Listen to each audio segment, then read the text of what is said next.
Greetings. My name is Tina Maria Dunkley, and welcome to the exhibition Sanctuary for the Internal Enemy and Ancestral Odyssey. This solo exhibition represents a discovery that I made about my mother's family. They are from the Caribbean island of Trinidad. However, in 2009, we discovered a story that was a lot more significant than just being from Trinidad. And that was the fact that they were actually enslaved in the state of Virginia. And during the War of 1812, we discovered that some 4,000 African Americans along the coasts of the Chesapeake Bay, Cumberland Island, Apalachicola, and New Orleans, they all ran off with the British and were accepted, most of whom were given freedom in the colony, the British colony of Nova Scotia. But for those who volunteered their energy, their wit, their knowledge to help the British fight against their former enslavers, they were given land at the end of the war in 1815 in Trinidad, each of the colonial marines, and they call themselves the Americans. When Garrier Dacres from Halifax sailed, he boasted that he the ocean would sweep. This exhibition represents the information that I discovered in the various National Archives of London, the United States in College Park, the University of Virginia, and also in Trinidad.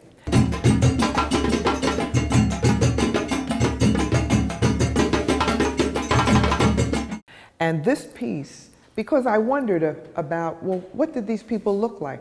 Who were the colonial marines? And of course, this was prior to photography. So I chose the medium of cyanotype, which precedes the development of photography. And in not knowing what they looked like, but hearing about the uniforms that they were given and they were really proud to wear coming out of those tattered, dirty clothes, this piece, I incorporate images from the actual Navy ships, the sails, the broadsides and all of that, to really capture the shock and awe of being in the middle of the war, not caring about what your fate was going to be, because whatever it was going to be better than being enslaved. And so, and behind that are the names that are silk screened, the actual names of men, women, and children who boarded those ships during that period of time. It's titled Lunar Eclipse of 1815. There was a lunar eclipse in 1815, and it honors my ancestor, Sergeant Ezekiel Loney, number 44 of the Colonial Marines, 4th Company, Royal British Navy.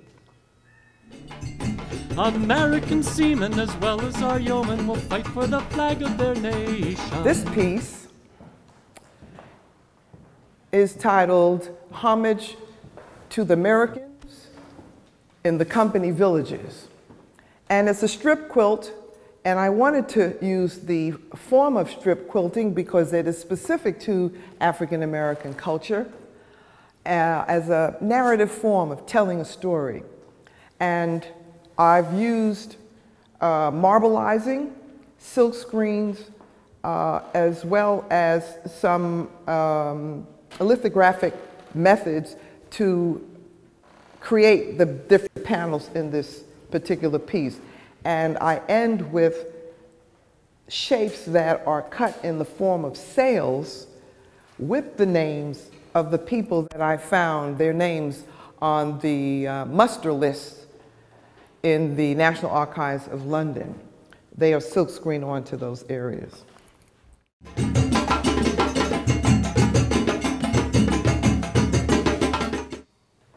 So this piece, titled Who is Uncle Bukusu, was one of the first pieces that I actually did.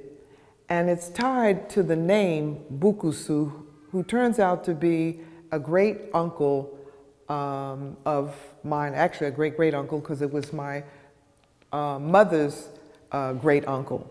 So I always spent I spent all of my childhood asking, well, where did this strange name come from? And the short version is simply that that name became the linchpin of the information that I discovered about my family when I walked into a bookstore in Port of Spain, Trinidad, and found his name. This was a nickname for Joseph Loney. And this piece essentially represents the information that I found. These are the voices, the text on the canvas that's written in wax are the remarks that the plantation owners were making about how to control and enslave the Africans that were in their possession. And and they talked about how they hid in these camps and how it was difficult to find them. And so I chose to use African masks to represent the various ethnic groups that they came from. This whole idea of loss of identity, so we don't know which one is which per se. And then in the center we have the actual image of the plantation owner, the slave owner, that these Africans decided to move out, to escape, to run away from. So that's what this piece is about. And I think the other thing I want to make a really important point, my brother had the mindset of recording my aunt, who had the information about the family, the oldest names in the family, and had he not recorded that information I'm reminded of the tradition, the African oral tradition. Had he not had the mindset to do it, we would have never found the information that we have now.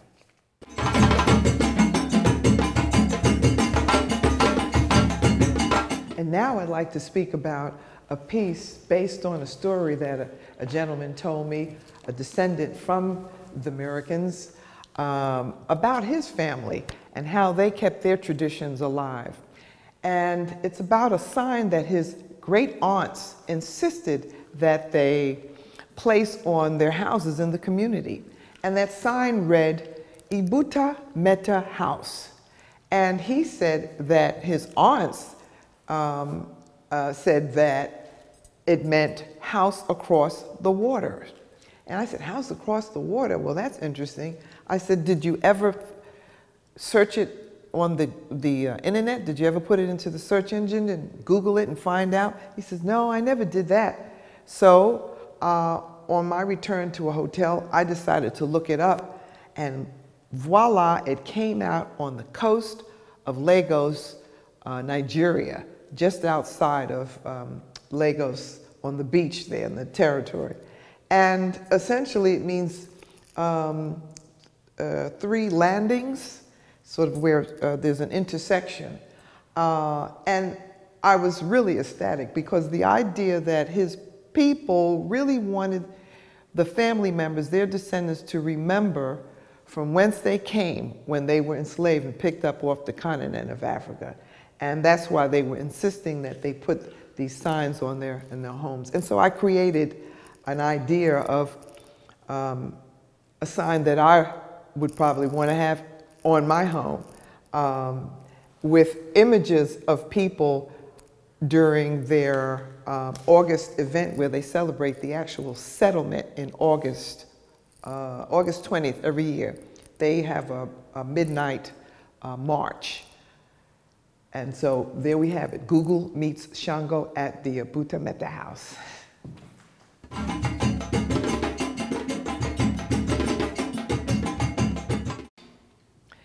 And so this piece represents yet another story by one who got away, another African American who was enslaved in the Northeast Territory. And his name was Bartlett Shanklin, and I call this piece Shanklin's Declaration.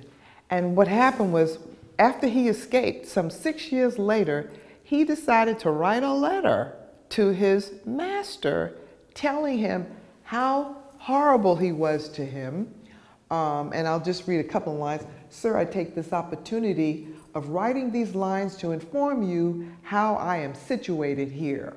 I have a shop a set of tools of my own, and I'm doing well.